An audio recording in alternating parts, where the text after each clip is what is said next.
Bienvenue dans Tuba. Je suis Géraldine Févra, consultante en stratégie et en organisation. Je t'aide à passer de sous-l'eau à CEO.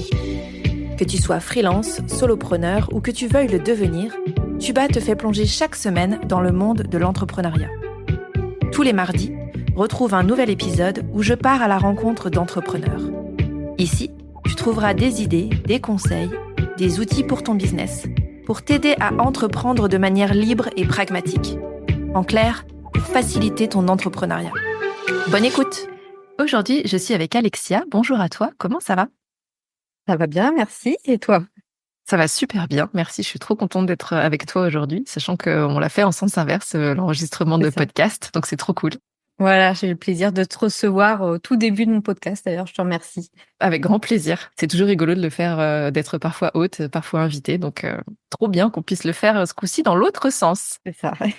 Cette saison, dans Tu pars, on parle de fail d'entrepreneurs parce que on voit beaucoup, notamment sur les réseaux sociaux, du storytelling, des très belles histoires. Et ça fait aussi partie, et tant mieux, de la vie. Mais on voit moins souvent l'arrière-boutique, en fait, et notamment les pieds dans le tapis, les « oups, j'aurais peut-être pas dû faire ça comme ça », les boulettes, les erreurs, etc.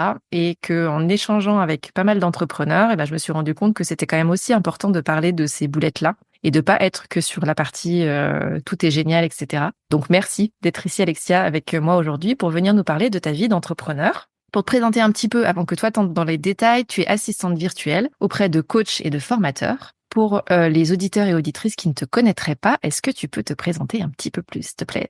Oui, t'as fait. Donc Alexia, 41 ans, donc je suis maman de 2 enfants. Ça a son importance parce que mon business tourne autour de mes enfants, voilà. Et je suis à mon compte depuis janvier 2018.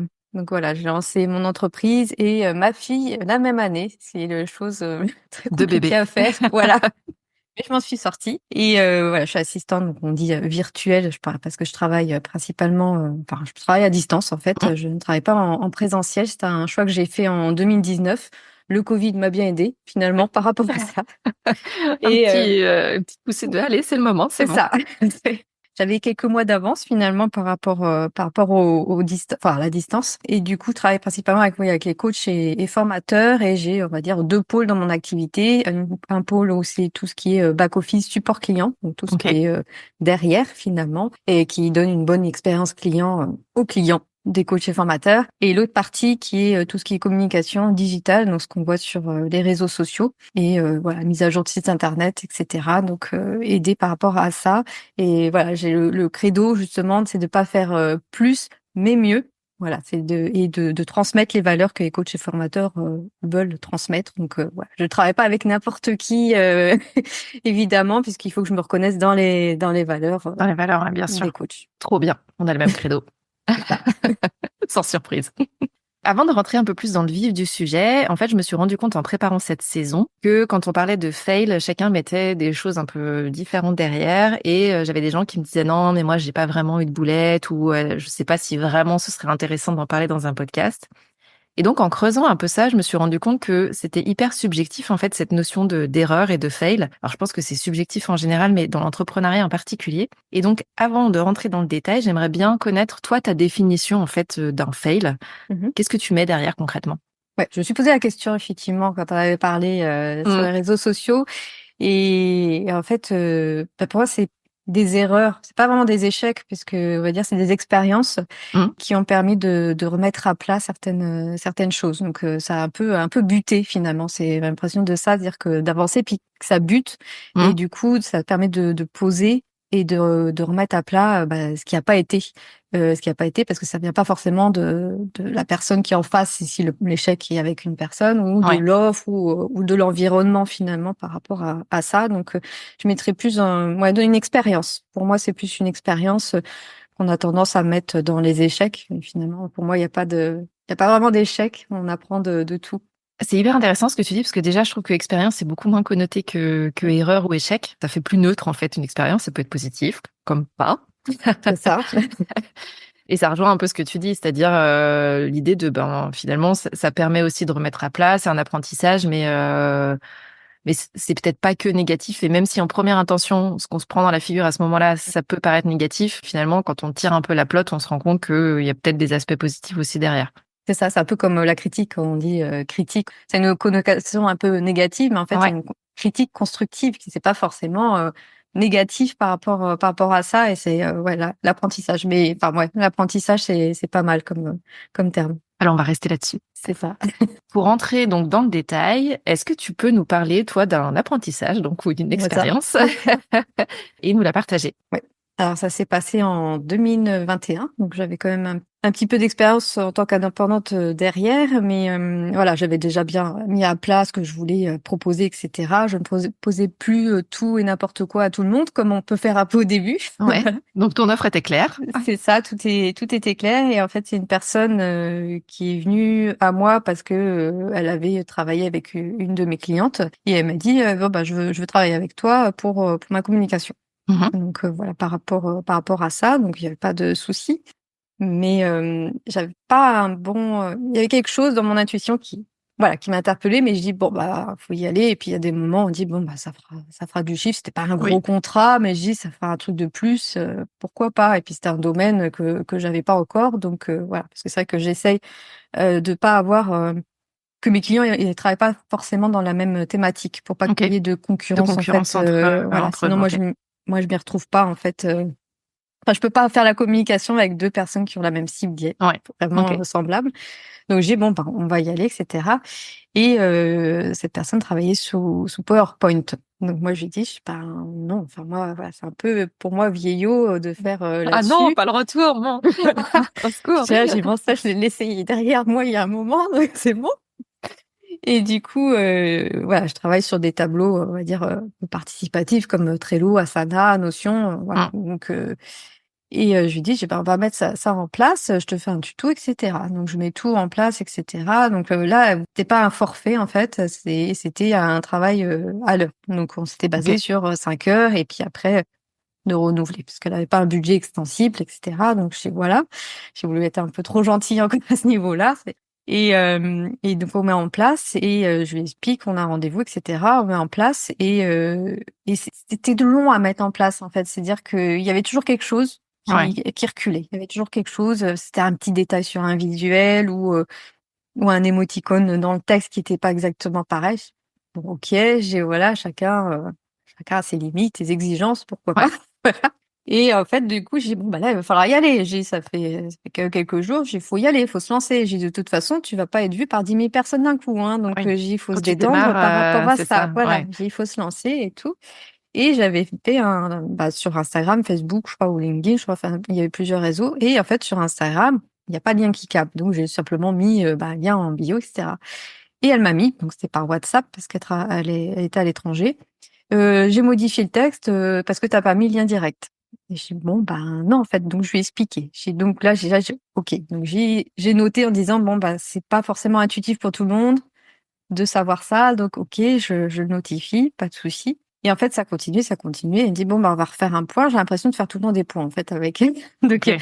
ouais, il y avait des messages vocaux par WhatsApp. En fait, elle voulait communiquer par WhatsApp et j'ai dit: «Oui». Mais c'était ma plus grosse erreur, en fait, dans cette relation Ouais. parce que, bah, par la suite, j'ai enlevé les notifications WhatsApp, hein, tout simplement de mon téléphone. Voilà. Et c'était trop. C'était beaucoup Ouais. trop et c'était des messages vocaux, voilà, les messages vocaux pour moi, c'est avec parcimonie parce que c'est pas quelque chose que j'aime beaucoup, c'est bien, enfin, voilà, quand il y a besoin. Là, actuellement, par exemple, j'ai le poignet cassé. En ce moment, je mets un peu plus de vocaux, mais Oui, sinon bon, j'essaie c'est de un cas voilà, exceptionnel, quoi. parce que ça me fatigue un peu, voilà, mon pouce droit est fatigué. Mais j'essaie, voilà, d'avoir parcimonie et puis de m'adapter aussi à la personne. Je sais qu'il y en a qui préfèrent, d'autres pas, donc et je me rappelle, c'était un lundi, elle dit: «On veut faire un point et tout». Ça a duré 1 heure et demie le point et après Pour elle une m'a remis presta un de 5 heures. voilà, c'est ça. Ok. Ce qui est énorme. Et après elle m'a remis un message que je lui ai envoyé ma première facture. J'ai dit: «Bah, voilà, j'ai 5 heures sont finies», et en fait, elle m'a mis un message que j'ai eu le temps d'écouter en me disant, «Je comprends pas pourquoi tu me factures, en fait les l'échange et cetera». C'était prévu, hein, dans le devis, et puis parce que la mise en place du tableau, en fait, c'est les données que tu avais dans le PowerPoint, tu as juste remis dans le tableau, donc je vois pas pourquoi je payerais ça. Après elle l'a supprimé, mais je l'ai entendu, en fait, et j'étais là, j'ai: «Ça va pas, ça va Ouais. pas, ça va pas. On commence pas à chipoter comme ça. Enfin, déjà, si t'as pas confiance dans mon travail, et puis la mise en place était claire. Je fais ça pour chaque collaboration. Je dis au Mm. début, ça prend toujours un peu de temps. Bien sûr, Maintenant, ouais. je travaille au forfait. Mais voilà, j'ai forcément. L'apprentissage. Voilà. Voilà. Et le lendemain, elle me remet un message. Il y avait des bricoles, etc. Elle me dit, bon, bah, faudrait qu'on fasse un petit point de 10 minutes pour ça. Et je dis, ben, non, en fait, on en a parlé pendant 1 heure et demie la veille. Pour moi, c'est pas possible. Mm. Et en fait, j'ai senti une sorte d'oppression. Ouais. Je me suis sentie très oppressée dans mon travail qui remettait tout le temps en cause. Bah, si ça convient pas, il y a pas de souci en fait. Hein, je ne peux pas convenir à tout le monde, mais tu me lâches. Alors dans ces cas-là, tu viens pas me grappiller, etc. Et le fait d'avoir voulu négocier le tarif sans l'assumer finalement, parce qu'elle a supprimé le message derrière, elle a très Mm. bien pu dire on en reparle de vive voix. J'ai dit, ça va pas, ça va pas. Et je lui ai laissé un dernier message en disant, bah, c'est pas possible. On a fait un point d'1 heure et demie la veille. Donc, c'est pas possible qu'on refasse un point.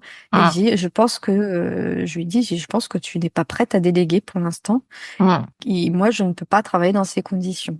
Oui. Et finalement, je ne sais plus la question que j'avais posée en dernier. Elle n'a pas répondu. Et le lendemain, parce que j'en ai parlé à ma sœur qui est indépendante. Elle est avocate, hein, rien à voir, mais elle est indépendante aussi. Et je dis ça va pas. Mais je dis ça va pas. Dès que je voyais un message là, j'avais la boule au ventre. Donc je dis Ouais. c'est pas possible. C'est un signe quand même important, Voilà, c'est quoi. ça. Mm. Et c'était pas, c'était 5 heures. Et j'ai l'impression que c'était le triple. Ouais, en ressenti, C'était beaucoup plus, quoi. l'énergie que je Ouais. déployais pour cette personne ne correspondait pas à la valeur en fait que je tarifiais finalement par Mm. rapport à elle. Et puis c'était ça, c'était aussi bah tu me rajoutes 5 heures, je te paye, c'est bon. Enfin, comme si prenait un truc au McDo, quoi. Et j'étais Ouais. là, j'ai dit, mais non, en fait, c'est pas comme ça que ça se passe. Enfin, j'ai l'impression d'être dévalorisée par rapport à Ouais. tout ça. Donc, j'ai mis un mail le lendemain en disant que je mettais un terme finalement, donc officiellement, à notre collaboration. Je lui ai envoyé la dernière facture, donc il était vraiment pas grand-chose. C'était 1 heure. Je facturais pas tout, mais je dis voilà, c'est 1 heure plus symbolique qu'autre chose. Ouais. On arrête là. Si tu veux le nom d'une autre personne, pourquoi pas, mais je pense que tu n'es pas prête, tout simplement. Vaut mieux que tu mettes à plat avant de déléguer. Et en fait, elle a pas supporté clairement ça. Et du coup, elle a essayé de me joindre. Je n'ai pas répondu parce que j'ai dit stop. Enfin, c'est pas possible Ouais, de sinon c'est m'appeler comme l'escalade, ça. ça Et ça, s'arrête j'étais jamais, claire en dès le fait. début. Ouais. Ouais. J'étais claire dès le début. On m'appelle pas comme ça. Hein. C'est clair et net. Voilà. Puis j'étais claire. J'ai des enfants. Donc c'est pas Oui, possible. ouais. Et elle a assisté à mes messages vocaux, elle a remis un mail en disant que non, c'était pas possible, etc. Et du coup, j'ai pas répondu ce jour-là parce que j'ai dit c'est pas la peine. Il faut aussi que la personne l'accepte parce que Ouais. c'est pas évident dans ce sens-là en fait Ouais, qu'un tout à fait. prestataire mette un terme. Et c'était la première fois que je mettais un terme en fait. Et ben donc du coup j'ai laissé. Et le lendemain, elle m'a dit oui, il y a dû avoir autre chose qui t'ont agacé. Tu as tout reporté sur moi, ta colère ou ton ressenti. Je t'excuse, mais on peut remettre à plat et continuer la collaboration. Ah oui, mais en fait non, ça marche pas comme On n'a pas ça. compris du Ça tout. se marche pas comme ça. Et puis quand bien même j'avais autre chose, je sais faire la part des choses, même si je sais que voilà, je suis pas parfaite, mais j'ai non, mon ressenti est sur elle, pas sur Mm. autre chose. Et du coup, je lui ai remis le message, j'ai dit: «Je mets un terme». J'ai dit: «Voilà la dernière facture, on s'arrête là». Point. C'est voilà, j'allais pas rentrer dans plus loin, en fait, parce que ça servait à rien et moi, je voulais me dégager de ça et de toute façon, le jour où j'ai mis le mail, j'ai un boule au ventre qui est parti. Donc Ouais. je dis: «C'était ça, Mm. c'était ça». Et elle a continué à envoyer des mails, des messages par WhatsApp et cetera et ça a fini où j'ai envoyé un courrier, enfin un courrier, un mail plutôt officiel, donc rédigé, du coup par une avocate, donc ma sœur, Voilà. voilà. Bah Elle oui, m'a mais dit: bon, «Dis, tu mets ça». Et formaliser, ouais. voilà, j'étais là, j'ai clairement de dire, «La coopération est finie, la dernière facture, on laisse tomber, c'est pas grave, c'est vraiment c'est ridicule, donc j'ai on laisse tomber. Tu arrêtes de m'importuner, on arrête là, en fait, stop, Mm. et si ça va plus loin, c'est mon avocate, en fait, que on fera affaire». Et du coup, voilà, ça elle a fini par payer finalement la facture, et en me disant que, bah, on était des êtres humains, on aurait pu échanger de vive voix et cetera, mais pour moi, c'était Refaire un point. fini, en fait. Ouais, Ouais, c'est voilà, ça. c'était Ouais. fini. C'est-à-dire que moi, je me préservais finalement Ouais, bien sûr. par rapport à ça et que le message dire, bah, tu as eu autre chose qui ont fait que tu as fait ça sur moi. Bah, non, c'est qu'elle se remet pas en cause, donc on arrête là, en fait, les frais et finalement, je l'ai bloqué de partout. de partout pour pas être. Mais ça a été vraiment pendant quelques jours où elle m'a vraiment harcelée par message, etc. Ça a été assez lourd en fait, ça, et dans le sens où elle n'a pas accepté Mmh. que je mette un terme. Donc forcément, la première réaction, c'est qu'est-ce que j'ai fait de travers pour que ça en Ouais. arrive là. Mmh. Et la première chose, ça a été ça, dire j'ai pas écouté mon intuition. Ça, c'est ma sœur qui me dit depuis des années. Elle dit Mmh. écoute ton intuition, écoute-la. Elle dit généralement elle est bonne. Et Ouais. je dis j'ai pas écouté. Et il y avait un truc qui allait pas. Et d'ailleurs du coup la cliente avec qui elle avait travaillé un petit peu, elles allaient faire une collaboration et du coup j'ai dit à ma cliente ce qui s'était passé. Elle me dit c'est le ressenti que j'avais, donc ça confirme. On arrête là aussi. Je dis, bon, voilà, c'est tout. Et personne ne pas convenir à tout le monde. Genre, Ouais, tout à voilà, c'est fait. comme ça. Elle était pas méchante hein, en soi, la Mmh. personne, mais c'est que la manière de travailler ne me correspondait pas et je pense qu'elle avait du mal en fait à poser parce on peut pas déléguer comme ça en fait. On peut Ouais. pas. Il faut déjà avoir un lâcher prise, une confiance en l'autre Mmh. et des process en place aussi. Et puis tu confies finalement en fait une partie de ton entreprise à une tierce personne. Et s'il n'y a pas de confiance et une communication fluide, ça sert à rien. Et là, il n'y avait pas en fait. Elle n'avait Ouais. pas confiance en ce que je faisais. Elle me disait que oui, mais c'est fait montrer l'inverse C'est finalement ça. par rapport à ça. Mmh. Donc c'était voilà. Ça a été, ça n'a pas été long. Ça a duré quoi 2 semaines hein, en tout, hein, 2, 3 semaines. Mais ça a été très violent, très très Ouais. violent par rapport à ça. Ouais. Tu viens de le dire, ça a duré 2 semaines. Je trouve que ta capacité de réaction a été hyper rapide, en fait. À la fois de te rendre compte de ce qui était en train de se passer et de tout de suite activer, pour avoir échangé avec des entrepreneurs qui ont eu les mêmes typologies de problématiques avec des Mm. clients très red flag en bon français. C'est ça. Souvent, c'est long, en fait, de se dire, mais est-ce que c'est pas moi? Est-ce qu'il y a quelque chose que j'ai raté, etc. Je trouve que tu as été ouais, hyper rapide, en fait, dans la prise en main de la situation et en disant, non, mais là, c'est bon, ça suffit, stop, et je fais tout ce qu'il faut pour que ça s'arrête. En fait, j'ai eu un divorce très compliqué et je crois que ça m'a beaucoup aidée. Ok. Du coup, il y a eu 10 ans de psychothérapie qui m'ont permis de mettre mes propres limites, en fait, par Ouais. rapport à ça, de dire stop, là, ça va trop loin. Et du coup, là, j'ai laissé rentrer, en fait, une personne qui, pour moi, est toxique, hein, Mm. clairement pour moi, en fait. Et du coup, j'étais là, j'ai laissé ouvert et referme. En fait, on Ouais. fait en sorte de faire partir la personne et de refermer. Donc, c'est un gros travail hein, que j'ai fait pendant des années. Et j'ai la chance, on va dire, d'avoir une sœur qui est entrepreneur, en fait, avec qui je communique beaucoup et Mm. qui a tout de suite compris. Comme je pense que c'est la personne qui me connaît le mieux au monde et qui a tout de Ouais. suite compris, dire là, ça va pas, pose-toi les bonnes questions. Ouais, c'est Et je ça. pense que c'est ça, la chance, voilà, vraiment de l'avoir, parce que je pense que sinon, ça aurait pris peut-être un peu plus de temps aussi par rapport à ça. Mais c'est vrai que dès que je le sens pas, et encore maintenant, si l'intuition est pas tout à fait bonne, non, je vais pas Mm. plus loin en fait. Mais je vais pas dire un non catégorique. Je vais toujours proposer une personne qui pourra peut-être mieux correspondre en fait à l'attente de la personne en face, parce que j'ai ma manière de communiquer, de travailler, etc.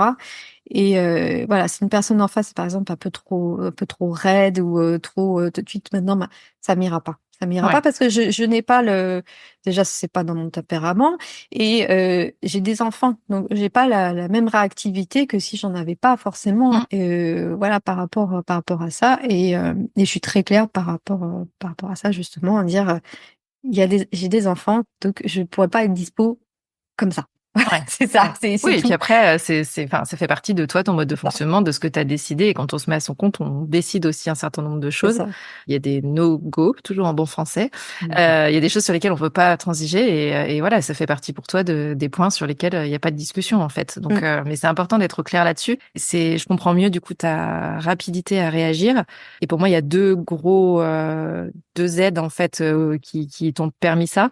Tu l'as dit, le travail sur soi. Je pense que le Mm. fait de comprendre où sont ses limites par rapport à soi, par rapport aux autres, etc., est extrêmement salvateur dans ce genre de situation parce que enfin, ça permet de se rendre compte en fait de est-ce que je vais essayer d'arrondir les angles, etc., ou est-ce que Mm. là c'est déjà trop tard et de toute façon on pourra pas tomber sur un consensus, donc arrêtons-nous là. Mais ça nécessite de suffisamment bien se connaître et de savoir, tu l'as dit, où sont les limites. Et l'autre point dont tu as parlé, c'est aussi l'extérieur, c'est-à-dire que toi, c'est ta sœur qui est aussi entrepreneur. Ça peut être, voilà, des gens, enfin, peu importe de l'entourage, mais où parfois ça fait résonance en fait d'échanger sur la situation, d'avoir un miroir, juste de la verbaliser aussi parfois, hein, C'est et ça. de se dire, ok, bah là non, en fait, ce que je suis en train de dire, si quelqu'un me disait la même chose, je lui dirais, mais arrête, arrête-toi tout de suite, ça va pas du tout. Cette relation avec cette cliente est en effet toxique, arrête-toi. Donc le fait d'avoir un regard extérieur permet aussi cette prise de recul, de conscience et donc de passer à l'action quelque part. C'est ça, pas complètement. Mm. Complètement par rapport à ça. Et c'est vrai que se connaître soi et ses limites. Après, c'est 10 ans de travail sur soi Oui, que, voilà. c'est ça. C'est toujours, voilà, ça prend du temps, mais c'est justement en ayant ces expériences ça permet aussi, voilà, moi, c'est symbolisé avec une porte parce que c'est vrai Mm. qu'avec mon psy qui m'a suivi pendant longtemps, c'était vraiment ça. Il avait l'image de la porte et du coup, Mm. j'ai vraiment ça. Et c'est vrai que, voilà, est-ce que j'ouvre ma porte ou pas à cette Ouais, personne-là? Et c'est vrai qu'une fois que j'accorde ma confiance, c'est vraiment, je l'accorde vraiment, voilà, mais j'accorde beaucoup moins facilement et je trouve que là, ça a été une expérience où je l'ai accordée peut-être trop vite puisqu'elle venait d'une personne que je connais, avec qui je ouais. travaillais, etc. T'as levé la barrière en fait, J'ai levé la peut-être, barrière trop ouais. vite. Mm. Voilà, c'est ça. Mais ça a permis de mettre en place des choses pour que ça se reproduise plus finalement. Et ça s'est plus reproduit du tout de cette, enfin, Ouais, voilà, ça peut arriver, mais je crois que quelques mois après, j'ai mis fin à une prestation parce que, pareil, mais c'était plus en douceur. Voilà, c'était plus doux, ça a duré 3 mois et finalement, je sais bon, bah, c'était pas de ce niveau-là, c'est que la personne, elle était trop, stressée et tout ça et elle était pas prête, en fait, à déléguer, ouais, et c'est ça, en fait, on voit pas forcément tout de suite, mais c'est vrai que maintenant, quand j'ai un échange avec, un prospect, on fait un test finalement sur le ouais. premier mois et j'ai dit: «Il faut que ça convienne à des 2 côtés». Je suis Mm. très claire là-dessus, il faut que ça convienne des 2 côtés et j'ai dit: C'est pas grave en fait, si on met un terme d'un côté ou de l'autre Ouais. et voilà». Mais je Mm. suis très claire là-dessus, maintenant par rapport, à ça et faire comprendre que voilà, si la personne en face est pas prête à entendre que le prestataire peut mettre un terme, ben, Mm. c'est que ça ira pas plus loin et c'est pas grave. C'est comme Vaut mieux que ça, ça hein. s'arrête tout de suite, en fait, que ça ne C'est démarre ça. pas d'ailleurs, plutôt que ça parte en autre boudin. Mais dans ce que tu viens de dire et l'apprentissage, pour le coup, j'entends trois parties. La première, c'est d'écouter peut-être plus son intuition et de dire, ben, quand tu sens qu'il y a un truc qui est pas ouf dès le départ, tu le disais tout à l'heure, hein, parfois on se dit oui, mais bon, ça fait un peu de chiffres, ça fait toujours du bien, etc. D'expérience, quand l'intuition est vraiment en mode il y a un truc qui coince au démarrage, ça coince au démarrage et ça continue de coincer et ton expérience en parle très bien. Donc c'est important je pense, d'avoir ça quand même en tête et de se dire l'intuition, elle est aussi là pour une raison. Donc des fois c'est bien aussi de l'écouter. Ça, je pense que c'est un premier point important. Le deuxième point, je pense, dans l'apprentissage et l'expérience que t'en tires, c'est le fait de mettre du cadre. Tu le disais, tu vois, avec téléphone, pas téléphone, WhatsApp, pas WhatsApp, etc. Le cadre que toi, tu autorises ou pas tes clients est dans le mode de fonctionnement, en fait. Et ça peut être aussi avec des clients, hein, qui vont dire, bah, moi, mon cadre, c'est ça. Et on est entre humains à se dire, ben voilà, comment est-ce que ton cadre cohabite avec le mien? Et s'il cohabite pas, bah, c'est pas grave. Mais voilà, chacun a son cadre avec ses portes qui restent fermées quand elles le doivent et c'est OK aussi. Mais c'est toujours plus simple quand c'est exprimé. Et donc pour ça, il faut suffisamment connaître son cadre aussi pour pouvoir dire au client, bah, moi, ça, c'est pas possible. Typiquement, moi, je ne donne pas mon numéro de téléphone. Donc, il n'y a pas de WhatsApp, pas de téléphone, justement pour des questions de cadre et parce que je veux pas, en fait, être joignable tout le temps. En tout cas, pas via mon téléphone. Donc, il y a d'autres moyens d'être joignable, etc. Mais typiquement, ça fait partie du cadre et c'est OK. J'ai des prospects avec qui j'ai échangé et qui m'ont dit, ah ouais, c'est surprenant, mais voilà.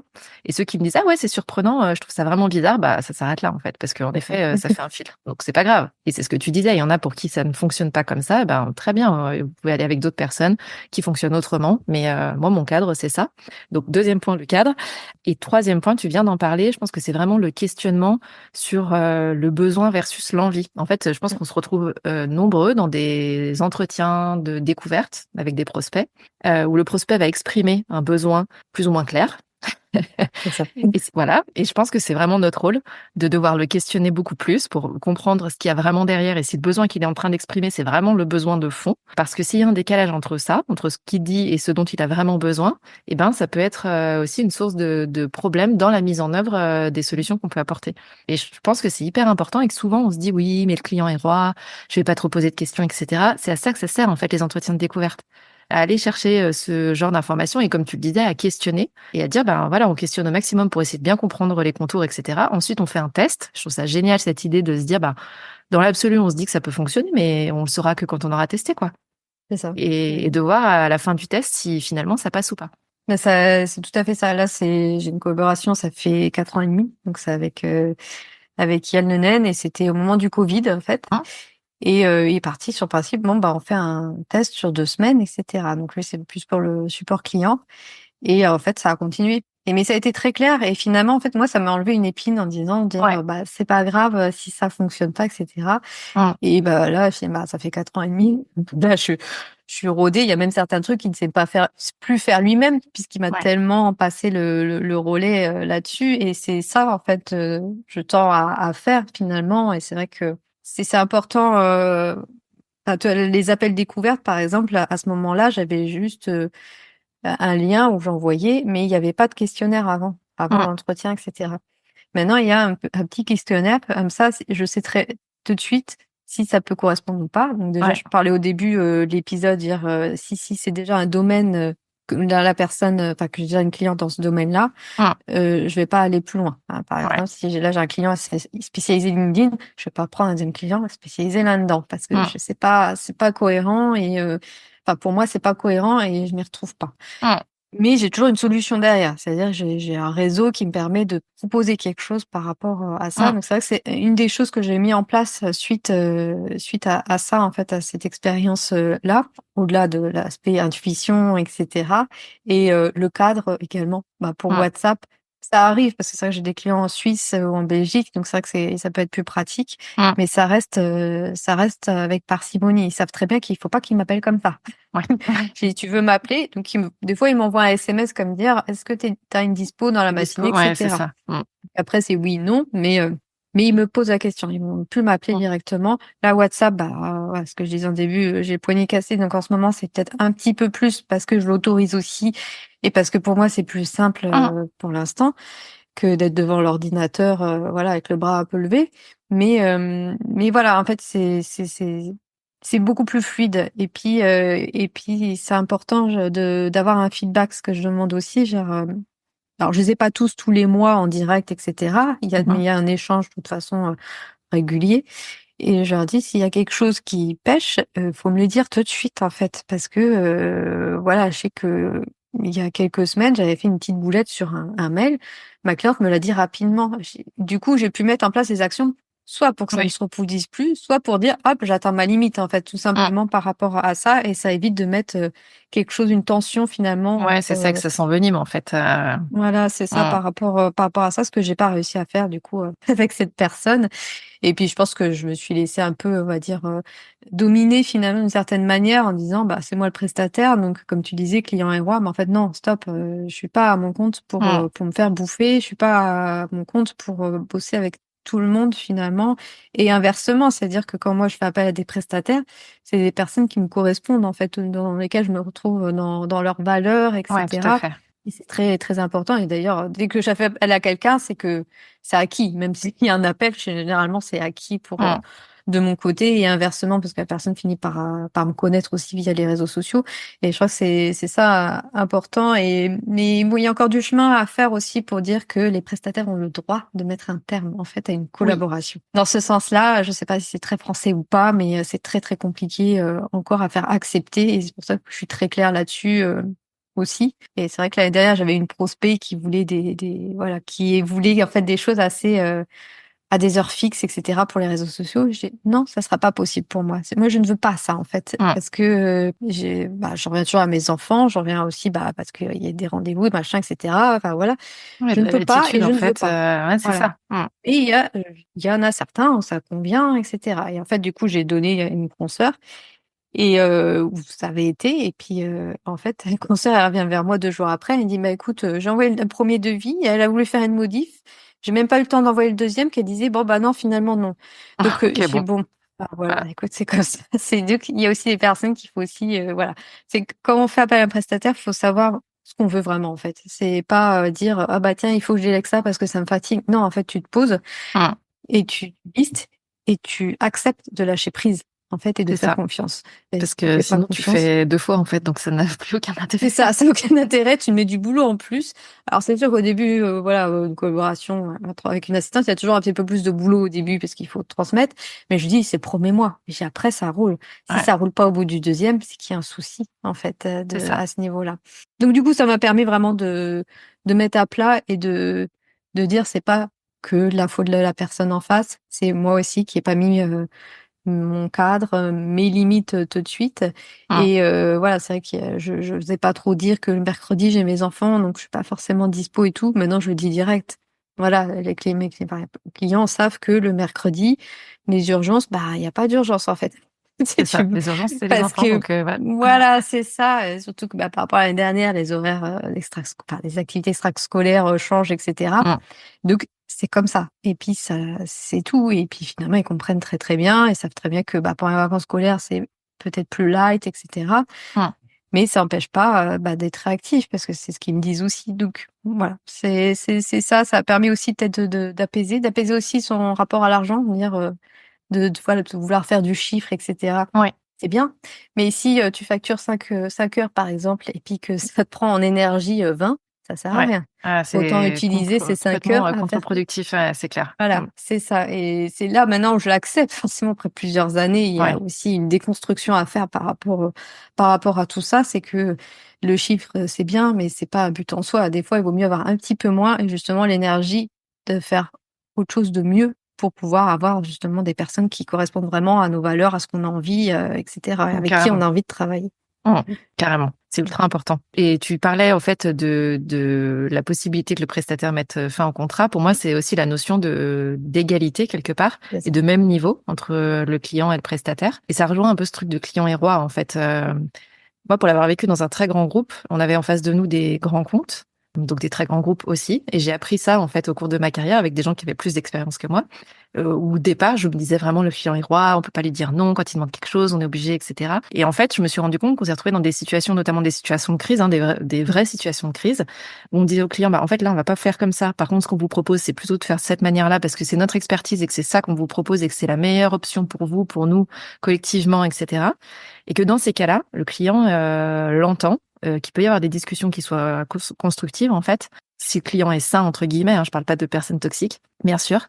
Et en fait, moi, je me souviens et ça m'avait marqué de me dire ah mais finalement on peut discuter en fait, on peut discuter avec des acheteurs très haut placés, on peut discuter avec des comités de direction, etc. Oui, à condition que on explique pourquoi, qu'on donne de la transparence, qu'on explique ce qui se passe derrière, si on fait ça, quel impact ça va avoir, etc. Et je retrouve beaucoup ça en étant à mon compte. Et j'échange avec pas mal d'entrepreneurs qui disent mais non, mais je peux quand même pas dire ça, etc. Et j'avoue que c'est un peu le truc du moment, tu vois, de prêcher le bah si tu peux. C'est pas dire non, c'est dire de la manière dont vous me le demandez, non, vous faites appel à moi parce que j'ai une expertise, donc c'est que vous estimez que je suis en capacité de répondre à la problématique. Et si je vous dis que la réponse B est mieux que la A, parce que la B, ça va vous apporter ça, ça sera ça les impacts, etc. Bah, c'est aussi ce que vous venez chercher en fait avec quelqu'un d'extérieur. Sinon, vous feriez sans moi. Et je trouve que c'est bien de le tester aussi. Oui, ça fait peur les premières fois où on le fait, Mmh. mais ça permet aussi de remettre encore une fois de l'égalité entre cet aspect prestataire et client. Oui, c'est ça, oui, oui. Puis après, ça montre aussi une certaine force de proposition en disant, bah, Oui, voilà, ça met en fait, comme tu dis, pied d'égalité, c'est dire, voilà, j'ai mon expertise, je propose ça, c'est que je suis sûre de moi par rapport à ça. C'est vrai que ouais, exactement. c'est inconfortable dans un premier temps parce que forcément, quand on est prestataire, on dit, voilà, c'est plus l'inverse, mais finalement, non, on n'est plus dans un rapport chef salarié, c'est Mmh. assez différent. Et encore, quand on est chef salarié, il peut aussi Ouais, proposer des choses. c'est Le ça. chef n'a pas toujours raison. Exactement. Manager, manager, ouais, il y a dans les deux sens, on peut aussi, ouais, tout à fait. On arrive à la fin de cet épisode. Toi qui nous écoutes, tu peux retrouver tous les liens pour joindre Alexia sous la description de cet épisode. Si tu as aimé l'épisode d'aujourd'hui et que tu penses que ça peut aider ou inspirer quelqu'un, partage ça autour de toi, que ce soit en story, sur LinkedIn, au prochain apéro avec tes voisins, ça marche aussi très bien. Si tu as connu un fail, toujours en bon français, une erreur, une boulette, tu l'as compris, et que tu veux venir en parler dans Tuba, la nouveauté de cette saison, c'est que tu peux tout à fait postuler dans le descriptif de cet épisode avec le lien qui est présent.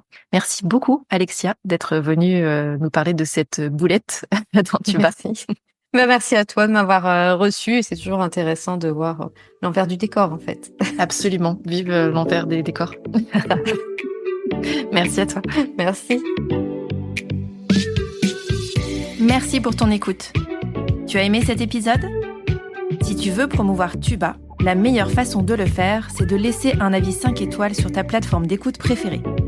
Tu peux t'abonner pour ne pas rater les prochains épisodes et partager celui-ci avec d'autres entrepreneurs à qui il pourrait être utile.